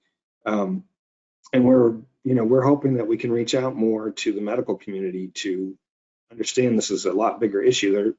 There's between 15 and 18 million private wells out there. It's estimated about 42 million people in the country use private wells, and that's more than the people in all the communities in the country that are under 500 population. So it's a significant portion of our citizenship, if you will. So we're going to get to the submitted questions, and I talked a little long. And again, if you have other questions from what I've talked about today, just put them in the question box or the chat box. Katie's monitoring that, and we'll get to those at the end. So first question, my daughter recently purchased a house in Louisiana and it has well water. How will she know that the water is safe to drink? Also, how should she have the well tested? How often? So, my advice to her as a new well owner is take her class. It's really the best thing to do when you first start out. And if she's interested, she could also have RCAP, which in Louisiana, it's Communities Unlimited, come out and do a well assessment. Again, it's free. It's just between you and them. It doesn't go anywhere else. We're not allowed to actually use even the data to do anything with it because it's meant to be technical assistance. And so it's really a great way to have someone who goes out and looks at wells all the time and kind of understands them to give you some advice. And you can do with it as you will. It's all up to you. But it's a good thing to have either way. And as far as sampling, we do whole webinars on this, but I'm going to throw a few slides in here. It really depends on your situation, how deep your well is, what kind of formation your water's coming from, and if there are known contaminants in the area. So your job then is to talk to your local county or state health department and ask. And the state of Louisiana has a fairly new private well program. I think they get funding from CDC. And if you want to talk to those folks, they're really nice. They came to our conference last year, and I can get you in touch with those guys and let me know. But they should be able to tell you if there are any local contaminants of concern. Those are mostly going to be natural occurring contaminants like arsenic or uranium or some of those things. So, and also talk to other folks. The people who, if you look up Louisiana well logs, it's going to come up with the agency that maintains the logs. Call them, ask them if they know. And if they don't, they probably can send you to the right agency that can. A lot of times, a state geological survey or USGS office in your state may have done studies to look at the water quality. There's a national program that the USGS has called NAQUA, and they did a lot of sampling around the country, looking at the major aquifers in the country. And so, and Co-op Extension too, a lot of those folks have pretty practical advice and know what's going on locally. But always sample for coliform and nitrate annually. They indicate a pathway into your well. And I say that because Coliform isn't the type of bacteria that can make you sick. It's E. coli, but coliform is an indicator. The reason the reason they developed the system that uses coliform is because it means that something from the surface has gotten in your well, not because it's a health risk on its own. It means that your well's not safe because it has a potential pathway. And the same with nitrate, especially if you're in an agricultural area or you're near any kind of livestock. If the nitrate's higher than what it should be for background, that indicates that there's probably a pathway into your well, either at the surface through the cap or whatever that's not sealed properly, or shallow if you have a dug or bored well, or maybe there's even a crack in your casing. Things like that happen. And so the simple way to ensure that your well integrity is still there is to sample every year for coliform and nitrate. They tell you that at least you're not at risk for surface contamination. So a few other examples outside of Louisiana. This is Rhode Island, and I show this slide because that splotch in the middle is beryllium. And when I found this on their website probably 7 or 8 years ago, I had no idea that beryllium was a regulated contaminant under the Safe Drinking Water Act. So communities have to make sure that they don't have over a certain amount of beryllium in their water when they send it out to their residents. So as a private well owner, if I lived in Rhode Island, I'd want to sample for beryllium, but that's not advice I would give anyone else unless the state agency or the state water quality folks said, yeah, we have that issue in this part of the state. And to me, it's a very rare occurrence. I think Rhode Island's 30 miles by 40 miles wide. So it's not a huge area, but it's got health effects. You don't want to drink water with high beryllium. And the little dots are where there used to be a lot of orchards. And until probably the 60s or so, most of the pesticides had arsenic in them. And so they found that a lot of orchards have a really high arsenic in their soils. And some of that leaches down in the groundwater. And so if you're near one of these old orchards, you should probably test for arsenic as well. But this is meant to be an example of what you can find if you just do a little digging. Same for Massachusetts. Their DEP has a website where you can go ahead and type your address, and they've already looked at all the arsenic and uranium problems in the state, and they've mapped where those are. So you plug in your address, and they'll tell you if you need to be concerned about it, if you're to have a Bedrock well. So it's pretty handy as a helpful tool for a well owner. And this is Wisconsin's. It's probably, I think more states are going to go to these. It hasn't necessarily happened yet. Sometimes there's concerns over property values and things like that. But the tack they've taken is they've created this mapping tool that you can go in, and up in the upper right here, I told it look at arsenic by county, and it's showing all the private well samples they have. And this is through Wisconsin DNR, which is the regulatory authority in Wisconsin. It's showing at a county level where there's high arsenic. And so in the Green Bay area, if I lived there or I was going to buy a house there, if it was going to have a private well, I'd be sure I'd test it before I bought it for arsenic and see what the level is. And there's a lot of issues that go into that. And we work with realtors, and we tell them, whether you're the buyer or the seller, you should test before you buy or sell. You should make it transparent so that everyone knows what's going on. So, and now there's laws in place in some states to protect buyers when those things aren't disclosed and they were supposed to be. So this is what we recommend. Again, coliform and nitrate annually. And then a suite of things kind of gives you an idea of metals, some of the premise plumbing issues if you have galvanized piping, for instance, and it's a good overall view of your water quality. And one of the things I'll mention is like for arsenic, if it's, let's say it's at 20 and the standard's 10, you may decide to treat, and that's great, and you should. But I have some monitoring wells around the state where we sample them like every 10 years. If a well has, one of them may have arsenic at 70, it's always right near 70, even 10 years later. It doesn't change a lot. It's a deeper sand and gravel aquifer, but another one in the same aquifer is always around 3. And so these things shouldn't change dramatically. Like your pH shouldn't be much different 5 years later. And if it is, then you need to bring somebody in to try to figure out why, because they should, groundwater is pretty stable unless you're in a dug well where it's all a water table. Then you might have varying water quality over time because, it could have rained last night and you take a sample and it's going to be much different than if it hasn't rained for 5 or 6 days and there's no water being pushed through the system. When to test, in addition to what I've already stated, anytime it's been opened, if you had to disinfect your well, once you've done the disinfection, you really shouldn't drink it until you've taken another sample and shown that it's actually bacteria free.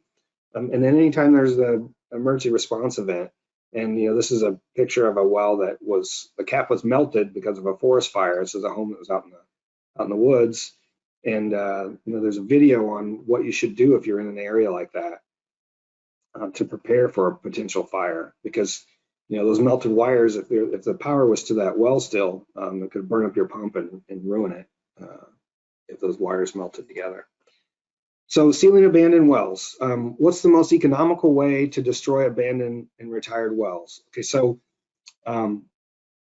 most states have requirements for how to abandon a well, and it needs to be sealed in a certain way and use certain materials, and these vary from state to state. And what I would suggest is there's also states that don't have those rules, and if you're in one of those states, I would still find state guidance from a state that does, like Illinois, and use that, because it's meant to protect the aquifer.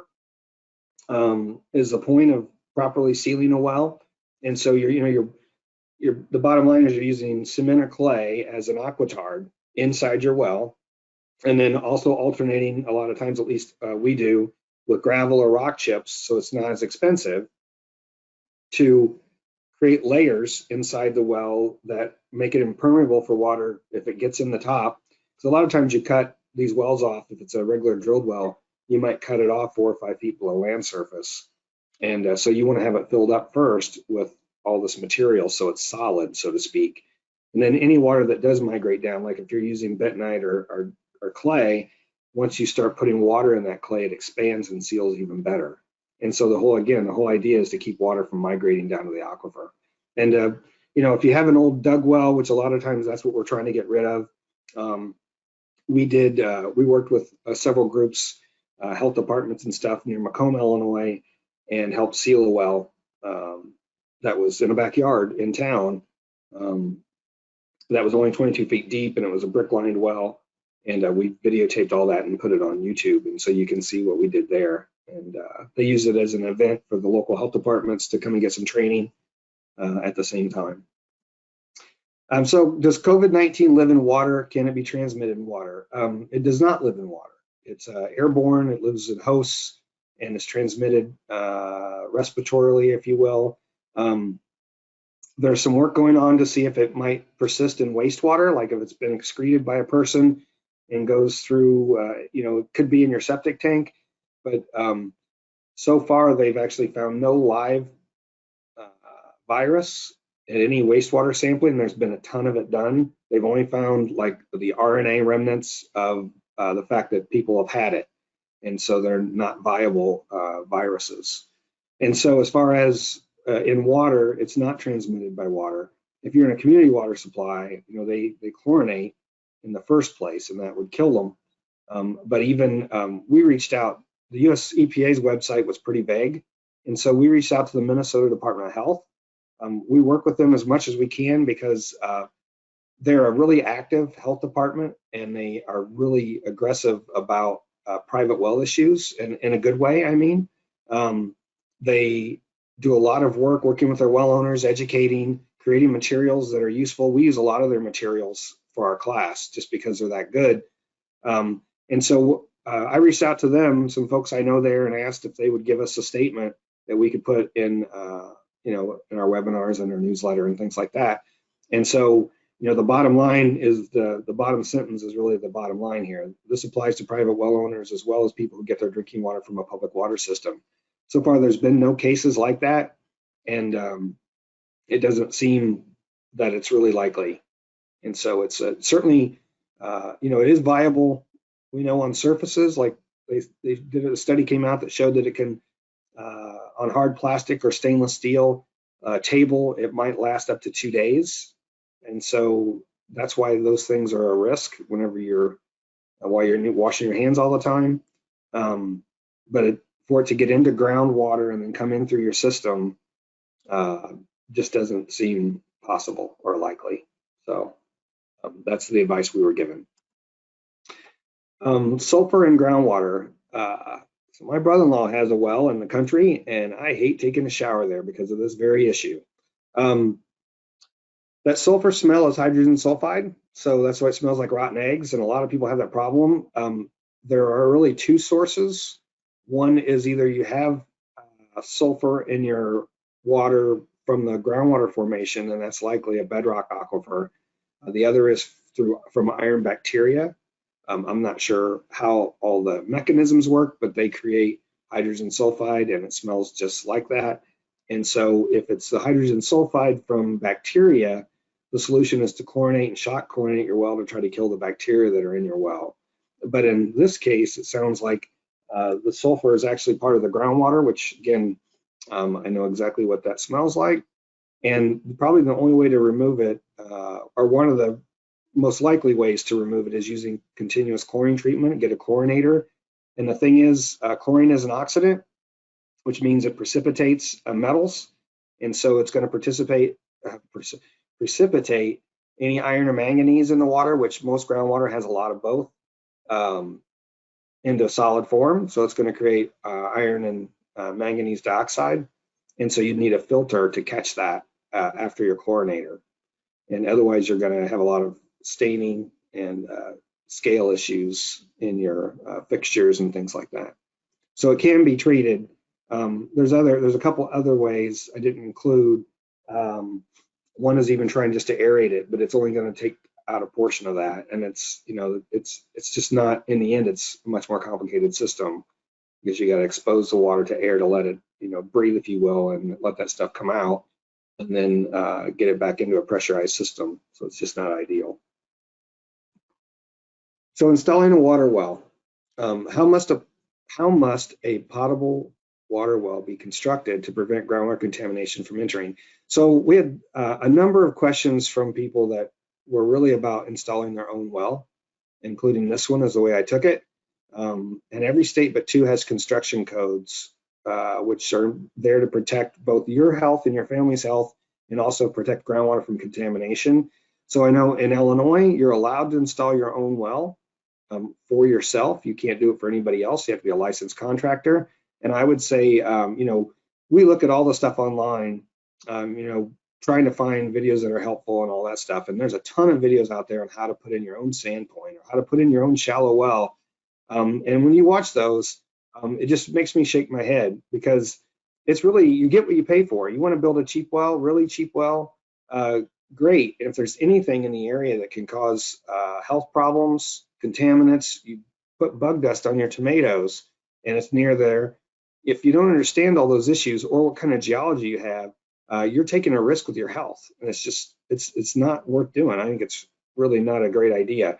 And so, when you use a licensed driller that's from the area, that most wells are drilled by this person, they already have a working knowledge of where they're going to drill, how deep they're going to go, what kind of well you need, all the things to put in a proper well.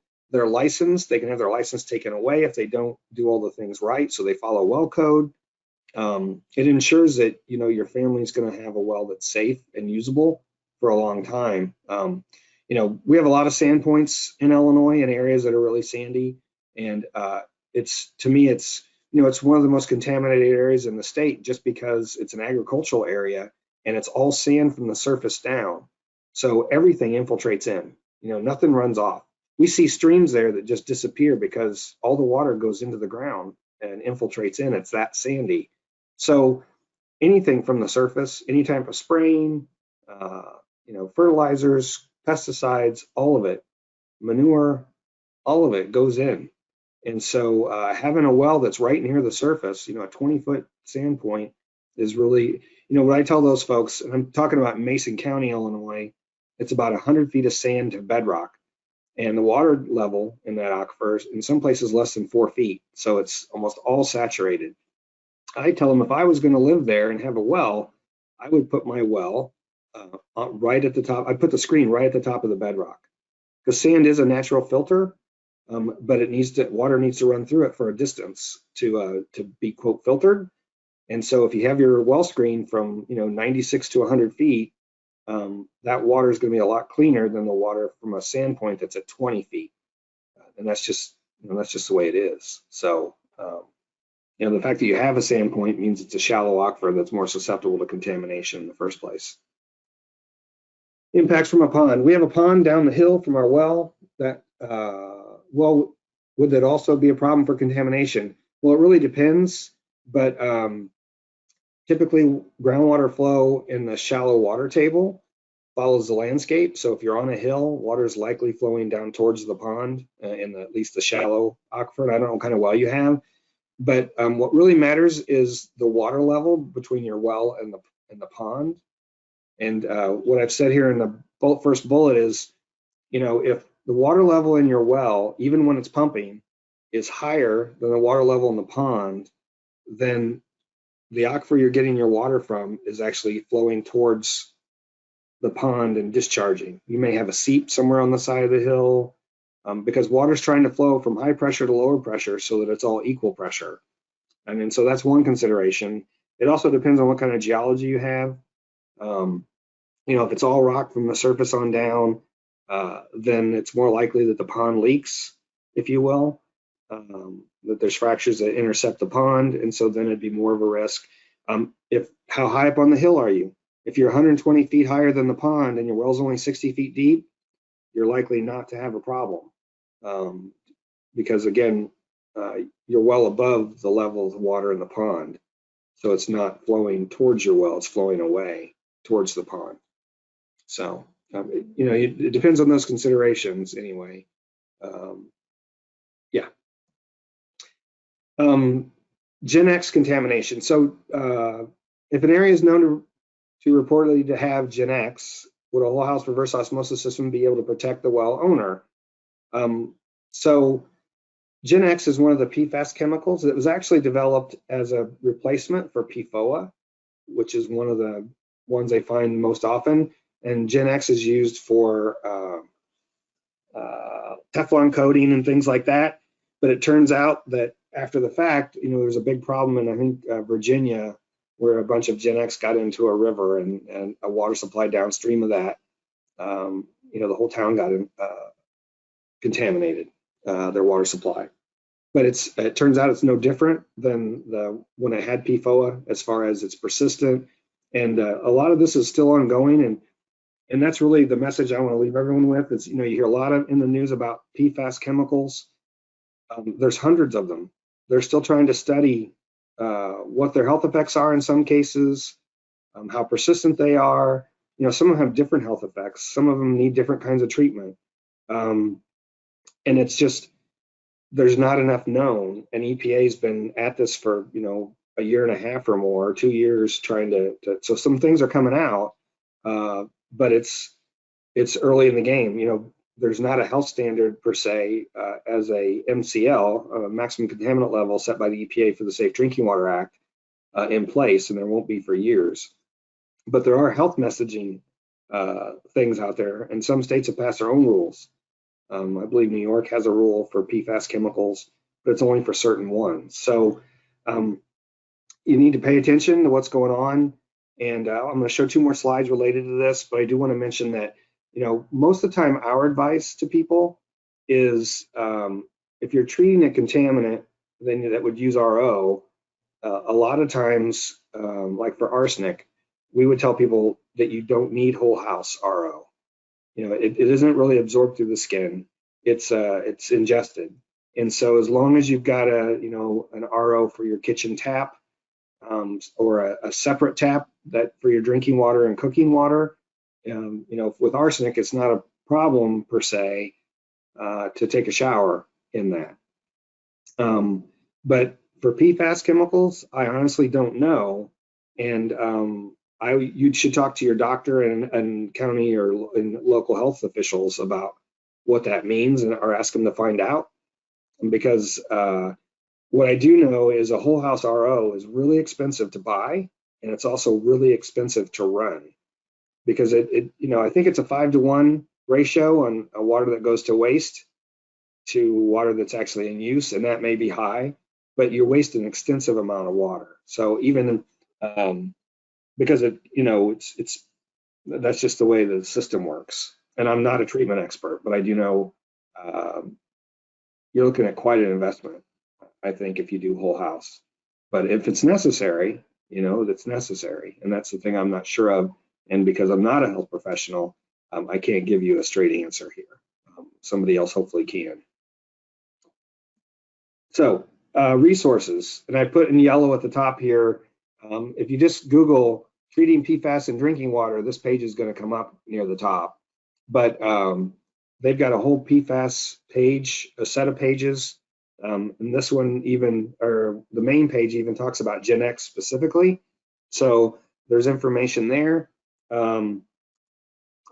Yeah, and this is the front page, so to speak, of that. It's just basic information PFAS, if you look at the URL at the top. And it gives you a lot of information about PFAS and treatment options. And there's also a page for the treatability, the risk studies that they're doing and all that stuff. But again, some of that's still ongoing, but this is someplace you can look for probably the best information. So before we go to the questions that Katie has, I want to pull up something real quick. If you, this is our front page, privatewellclass.org, and there's the URL. And if you go to our webinars and events page, you can scroll over this and say past webinars, and it lists all the past webinars we've had. So what I mentioned before is that we get different questions every time. So this, is my water safe to drink? That's been, that particular title we do that about every 3 or 4 months. So the first half of this presentation is the same. It starts out, but if you go to where the questions start, which is around, looks like 105 here, I'm gonna make this full screen if I can. It's not gonna let me. Okay, why is it doing that? Well, I tried. There we go. Full screen's unavailable. Well, if you go to 105 here, you can see that there's questions. How deep should a water well be dug for a brand new 3-bedroom house? Are there any health benefits from drinking water copper? There's all these, we get different questions all the time. And so my suggestion to everyone is, if you really want to learn about your well, go back through our past webinars. And especially before December last year, our head of our lab retired November 30th, and he was always on these webinars with us, and he really could handle, he's also a well owner, so it was really handy because he had experience, and he ran our public service lab that does water quality sampling for private well owners. And so there's a lot of good advice he provided in some of the webinars that are before December 19. And so they're worth going through. There's a lot of different questions on a lot of different topics, and it's a good overview of a lot of things that might not be in our canned presentation, but we did research, or we knew the answer to provide for folks who asked on different webinars. And again, like, what should I sample for? We have 10 or 15 people ask that every webinar. So I include it almost every time, because they're folks who are just new, and maybe this is the first webinar they've attended, and it's worthwhile. So we've got a number of questions, and like I said, we'll go through them. And the first few of these, I didn't get a chance to put into the webinar. And so there actually were questions that were asked in advance, and I just wanted to go through them. What naturally occurring elements make well water bad, and how can it be treated? Well, it's a huge list. I mentioned radium, there's beryllium, there's arsenic. There's a lot of different things that are man-made, or that are natural, not man-made, and how you treat them is different. So the best thing to do is to talk to your local health folks and get tested to find out what you might have in your water, and then you go from there. And that's really the way to handle that. Is there a remedy to a declining water supply from a well? Do you recommend boring a new well or dig deeper? It really depends on where you're at. So during the drought that started in 2012 or so in California, their solution was wells were actually going dry, and they needed to drill deeper because that's where the water was. But in a lot of cases, a declining water supply could be from other things. We have a ton of iron in our water, in a lot of groundwater, and it could be that if it's a sand and gravel aquifer, you could have a well screen that's becoming plugged, or there could be some kind of sediment that's getting into the well and it's plugging your screen, or it could be the chemistry of the water is such that there's scale forming on the inside of your drop pipe, and all of a sudden your pump can't push that much water through. May have been a 3-inch or 2-inch pipe that pumps water up to your house, and that may be have a 1/2-inch hole left in it because of scale buildup. So it really depends on what the situation is, and the remedy at first is to figure out why it's declining, because it may not be that the water is just not there. And if it is, there's people who drill wells much deeper than they need to just because they want to be sure that if a large user came in nearby, that all of a sudden they wouldn't have any water. And in a state like Illinois, you don't have any repercussions but to go to court, because it's the law of reasonable use. You have to prove that their use is unreasonable for you and they've impacted you. So, there's folks, or maybe for water quality reasons, you go deeper. I think you need to find out all that stuff first. So, and we'd be glad to help you further if you have more information. I've been working on a water quality well complaint for a homeowner as a point well. And again, that's a sand point, 60 feet. Are the benefits to constructing a well like this? I don't think there's any benefit to having a sand well except saving you money. You're taking more of a risk. 60 feet's a fairly deep one. We don't see sand points that are put in that deep that often, at least I don't. But we drilled, I put in a bunch of monitoring wells in sand, and certainly, we're using reverse mud rotary to do that.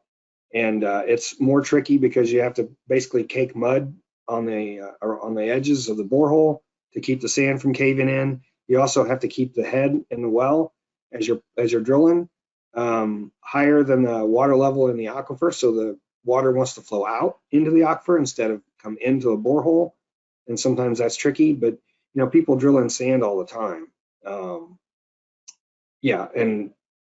There's a lot of sand and gravel drilled wells, and again, I'll mention Mason County, where it's pretty much sand. We put in a number of monitoring wells there down to 100 feet or better. So might just need a different driller if a driller says he can't do it, because there surely are. And you can look at your well records for the state and see if there are any drilled wells in that area. The other option would be then you can, at least on our logs, it says who the driller is and their license number and that information. I would never recommend a point well just because they have no grout around the casing at the surface.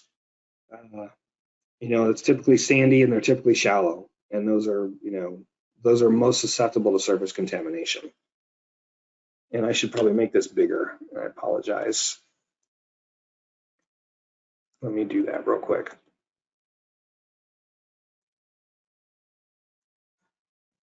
Okay, so I'm gonna go to number 4. We plan to build on undeveloped property. How can we determine where the well should be? How deep? Can we use the same well for home and livestock? You can certainly use the same well if it has the capacity, and people do that. It's no different than having a hydrant out by your barn or by your garden or whatever. It's a matter of being sure that you've got backflow prevention, so that if you put your hose in a horse tank or cattle tank, that when you shut that off, there's no risk of back siphoning something into your drinking water that's going into your home, things like that. So as far as determining where the well should be, you really need to work with a drilling contractor. It may be obvious or you can look at nearby wells. If you're sitting over the Muhammad Aquifer in Illinois, it's 12 miles wide, and in some places it's as much as 300 or 400 feet deep, but it's a huge sand and gravel resource. And if you put a well in it, you're going to have more water than you'd ever need. It's not a matter of where you put it. You can put it anywhere for convenience. If you're in an area where there is no real aquifer and you're trying to find a little sand seam, there's many cases of people who've had to drill 3 or 4 times, and that's just unfortunate. And I don't know what the solution is, and I need to know your specifics about the property to know, even to have somebody help you with that. Excuse me. So I reached out to Jeff Williams, who's a well driller in Vermont, to answer this question. It's about jazz well seals. And then I completely forgot to include it. And so I added it here because I spent probably 30 minutes on the phone with Jeff. He's a board member for NGWA, and he came to our conference last time and sat on a panel with drillers, and he's been drilling for 40 years. So, the bottom line here is a jazz well seal it's putting a casing within the borehole that's smaller that you can still fit the pump through. So the example he gave me is that, he said you can put them on both sides, so you can put it below the pump or above the pump. But if you drill a 6-inch well or have a 6-inch borehole, you can put a jazz well seal on the end of a 4-inch pipe and run it down to, say you're trying to seal off everything above 100 feet. You can run that down to, 110 feet. So it's sealed against the 6-inch borehole, which is rock, right? And then you run your pump, which is 3 3/4 diameter, through that. And so it's a way to seal things off. And, according to Jeff, it should last as long as the well does. And so as far as life expectancy goes, and for well maintenance or replacement of this permissible, no, they're made. He said there's 2 companies that make them, and if you'll, I think I have an email for the person who asked this question, and I can send you what Jeff gave me as far as there's 2 companies that make these, and the reason they're called Jazzwell seals is because the original guy who invented it, his last name was Jazzwell, I believe. That was the story. And I wanted to put this in here because one, I'd never heard of one, and I was really interested, and also because Jeff provided me really a lot of help in figuring out what was going on so I could answer you. So follow up with me and I will get you the stuff he sent me. And but it sounds like they're very common in the Northeast. He's in Vermont, but I think they drill all over the Northeast. And I could also get you his information if you'd like to talk to him. I'm sure he would be more than happy to. So, can the lower portion of a well be subjected to contamination since it is unprotected? Certainly, especially if it's a bedrock well. Then if there's natural occurring contaminants, or if there's a particular fracture that runs back to the surface, it could be. But that's the same even for a sand and gravel well. If the well screen's at a depth where there is naturally occurring contaminants, like we have arsenic in our Mahomet aquifer here, that's sand and gravel. It's really interesting because we see some shallow wells that are high and some that aren't in the top of the aquifer because it's as much as 200 feet thick. And in some places, the deeper wells, one may be more free of arsenic, and others not too far away may have a lot. And it's because it's in the source grains of the aquifer material in that case. So, and I believe Wisconsin has legislated that there's one bedrock unit that has arsenic. The water has arsenic in the thousands, where they've legislated that you can't put a well into that unit. So if you can go below it, but if you do, you have to case off all the way through it. So there's no chance of that unit providing water to the well. And so it's really about local conditions and understanding where there might be naturally occurring contaminants. And again, your health department or your state resource agency or your state water agency should already know all that information. So there are certainly communities in those areas, and they have to meet all the drinking water standards, so you can find out where their source water might be high in a given constituent. Instructions link for flushing 157 feet deep, 0.2 well with a 10-foot filter. Never flushed in 15 years. Sediment is becoming more of an issue. 2-party well, but only used by one person. How to flush? Flow rate required. How long will it run? Boy, that's not something I can just answer off the top of my head. I'm not an active well driller at all. I hire well drillers to help me put in wells. So just like you do. Now, if sediment's a problem, it depends on what that source is, because eventually it can just, ruin a well. And yeah, the specifics there, is it a bedrock well? Yeah, I really don't have an answer for you off the top of my head. When a well's first drilled, you develop it to clean out anything that might have got into the formation, like the drilling mud, to clean it out. And you pump it at a rate much higher than you would normally use. Like if you're going to put a 5-horse pump in it that pumps, I don't know, or I'm sorry, a 5 gallon per minute pump for a home, you might pump it whenever you drill it at 40 gallons a minute or 25 gallons a minute for a number of hours to clean it out. And yeah, and how far to let it run. It depends on what the source of the sediment is. Yeah, sorry. If you email me, I can probably find someone who can give you a good answer for that. That's the best I can do. So how often should you test your well? Well, I think I answered that earlier in the conversation today. Well, what did I do? I hit the wrong button. Although some people are on a rural water system, but still have a private well, should the private well be plugged?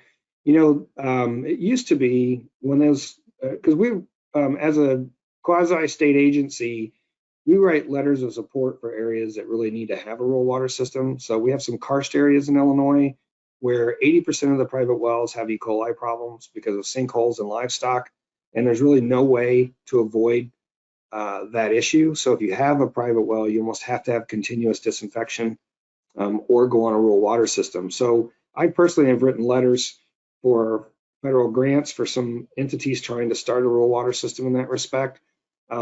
It seems to be early on, there weren't a lot of rules related to that. So people either could or couldn't keep their well and they let them. I think these days that's not an option. And so I guess that doesn't matter if they have one. But if you're asking my opinion, I don't necessarily think they should be completely told they have to plug it. But I think any piping or any mechanism that's still there that would allow them to go the other direction should be removed, so that there's no way they should be able to use that well for their home, because the risk there is they could be pushing water back into the line that goes to somebody else's house, and that's just not appropriate. And so, because a lot of people, they use the excuse they want to keep their well in case for livestock or garden or whatever. And I'm not going to give you my personal opinion because that's not appropriate here.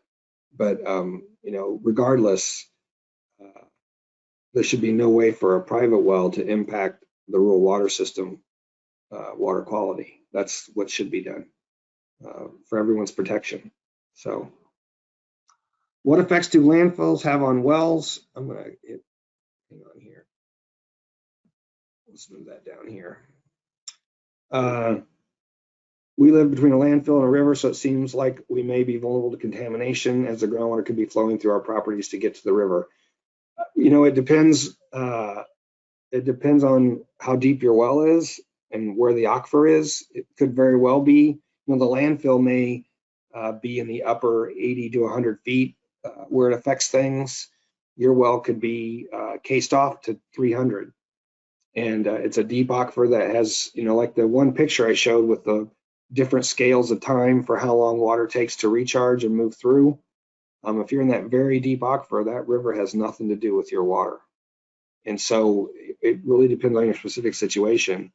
I mean, landfills are developed, and I realize some older landfills weren't designed in the best way, and they certainly have caused problems.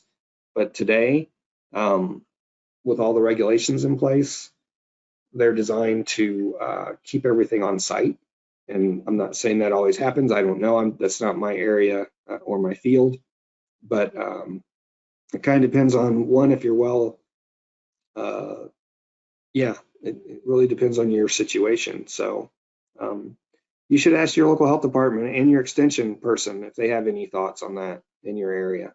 So how can I locate my old Sandpoint wellhead? Boy, yeah, I don't know how you do that unless you can follow the line. I mean, the one thing I know, one of the ways to find a septic line is you know where it comes out of your basement, and usually it's going to be a straight shot. It's not going to elbow too close because to the tank, and that's a good way to find a septic tank. But if you have a line that came into your home, then you know, no guarantees, but that'd be at least a direction to look, which side of the house, so to speak. Because yeah, I don't know otherwise what to do. So are the RCAP well assessments free, and are RCAP staff licensed? RCAP staff are not licensed, but they are free. And what I can tell you is RCAP staff have worked, especially over the last 5 years, to gain a lot of expertise related to these. Like I said, they've done, between the 6 regions, they've done over 2,000 of these. And we meet, and they participate in our conferences. They've we share information among each other and with me when we find something new or we have a question, and usually one of the other folks can answer it. So we work as a team, and I'm not sure what license you're talking about. If it's a contractor license, they're just evaluating your well. You know, a public health license, no. But yeah, I mean, there's different types of licenses there. So, because like in Illinois, our public health, environmental health folks at the county level go out and inspect wells that are drilled, new wells as they're drilled, and their license is an environmental health professional, not as a well drilling contractor or any of that stuff. So, but you should take a look at the form, talk to them. You don't want to do it, you don't have to. It's we developed the form here with I brought in I asked 12 people that I've learned and met over the years from around the country: well drillers, state regulators, county health people, hydrologists, and there were 12 of us who put this together to be comprehensive. And it really gets down to all the issues that could be affecting your water quality in the end. So it's a good exercise to go through for you as a well owner, assuming that's who's asked. So, all right, I think that's it. Nope, yep, all right. Sorry I went long. It's 3 o'clock, so thanks everyone. If you have any other questions, there's our email address, info@privatewellclass.org. Yeah, let us know what you need, and hopefully we'll see some of you next month. Take care.